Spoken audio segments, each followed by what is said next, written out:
Good morning, everyone. For Telesur, I'm Cody Weddle in Caracas, Venezuela. We start today here in Venezuela, where the government here continues to demand that business people in the country respect the people and obey the law. In the recent meeting at the Andes region of the Civic Military Command to fight economic problems, Venezuelan Vice President Jorge Arreaza demanded that business people show respect and comply with the established laws in the country. Arreaza assured that some groups are trying to carry out an economic coup in order to bring down the democratically elected government. In Mexico, over the past 2 days, teachers holding roadblocks, sit-ins, and marches have basically shut down parts of the capital. They demand dialogue with national authorities over pay and call for the nullification of structural reforms that they say are an attack on public education and labor rights. With more, here's Clayton Kahn. Once again, thousands of dissident teachers from the Democratic National Coordinator of Education Workers descended on the Mexican capital, demanding to negotiate with Oaxacan state and federal authorities over a list of demands. The most urgent demands are that they legalize all of the teachers in our state, that there is a review of all payments and a review of our state law, and that they free our political prisoners. For the past 2 years, the militant teachers have held mass marches and sit-ins, often facing police repression, waging a campaign against what they say is President Peña Nieto's neoliberal education reform that they claim will privatize the education system and erode labor rights.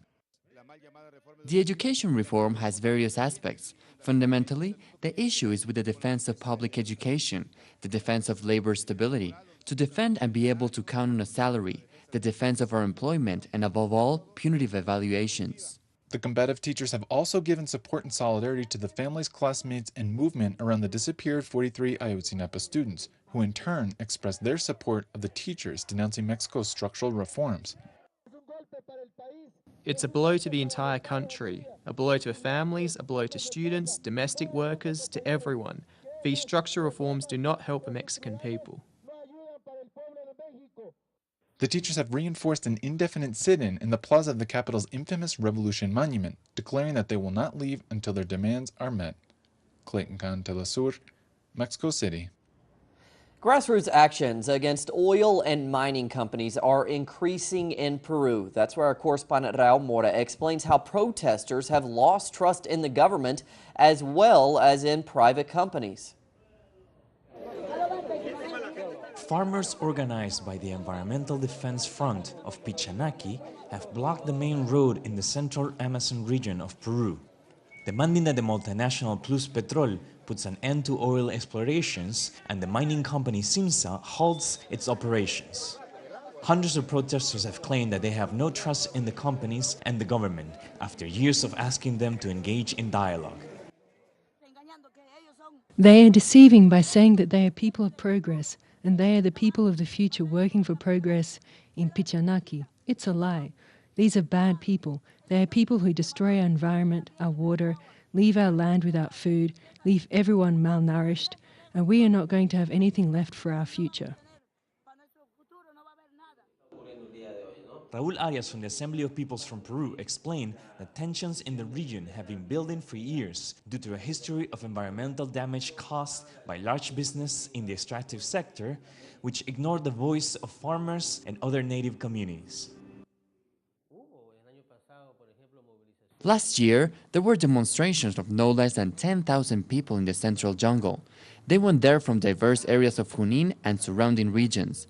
However, in the capital there was still little coverage of the events, and even less attention from authorities who did not visit the region.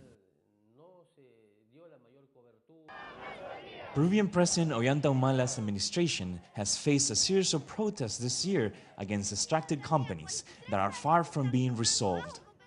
In the northeast of Peru, there are 2 ongoing demonstrations against Plus Petrol. Various indigenous groups have achieved in stopping the oil company from continuing to extract crude and transiting through a local river. Reporting from Lima, Peru for Telesur, Rael Mora. And we turn to Europe now, where the leader of the Spanish party Podemos, Pablo Iglesias, has defended the left-wing Greek party Syriza and harshly criticized the European Union. His comments came at the European Parliament. He referred to the EU elite as dogmatic compared to what he called the democratic Syriza. Inequality, debt, and unemployment were not being solved with the austerity policies patronized by those who are still enclosed in a dogmatic corner.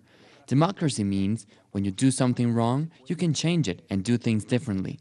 That's what the Greek government is proposing specifically, because those austerity policies did not work. They did not make the Greek debt go into a situation that was better than before. Meanwhile, in Yemen, Britain and the United States shut down their embassies in Sana'a today following unrest in the Yemeni capital. All diplomatic staff have been evacuated, and Britain's Foreign Office is urging all remaining British nationals to follow suit. The U.S. Embassy had drastically reduced its staff after Houthi rebels managed to seize control of the capital's palace and confine the president to his private residence last month.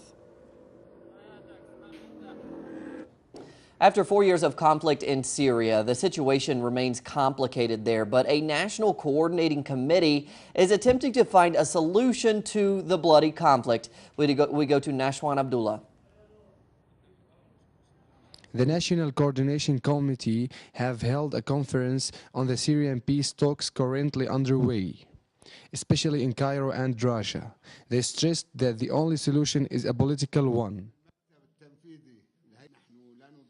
We don't want to miss any opportunity to stop the Syrian bleeding and to find a solution. We want any meeting, such as the Moscow meeting, to achieve real results, such as the start of a ceasefire. The Syrian opposition sees that the lack of agreement between the main political parties as hindering further agreements and want everyone to be involved in peace discussions. Whilst the pressures is continuing from all the sides to find a solution for the situation in Syria, the Syrian people are still trying to live normal lives. Nashwan Abdullah, Telesur, Damascus, Syria. Back in the Americas now, U.S. President Barack Obama has once again affirmed his support for legalizing gay marriage nationally. Obama said Tuesday that he hopes the U.S. Supreme Court will remove what he called a patchwork system of separate laws pertaining to gay marriage in the United States.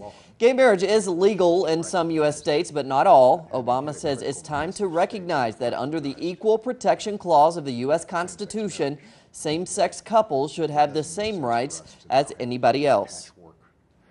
System, and that it's time to recognize that. And we end today in East Asia, where North Korea is holding a national cooking contest to commemorate the 73rd birthday of the late leader Kim Jong-il, what would have been his 73rd birthday. North Korea's official news agency, KCNA, showed North Korean cooks preparing traditional food and a food exhibition. Traditional food includes sinsoyo, made by putting numerous ingredients such as beef ribs, abalone, radish dates, and pine nuts into a metal pot and cooking them in a broth. Looks tasty. More on those stories and others at our website, telesurtv.net/English. For Telesur English, I'm Cody Weddle. Have a great Wednesday.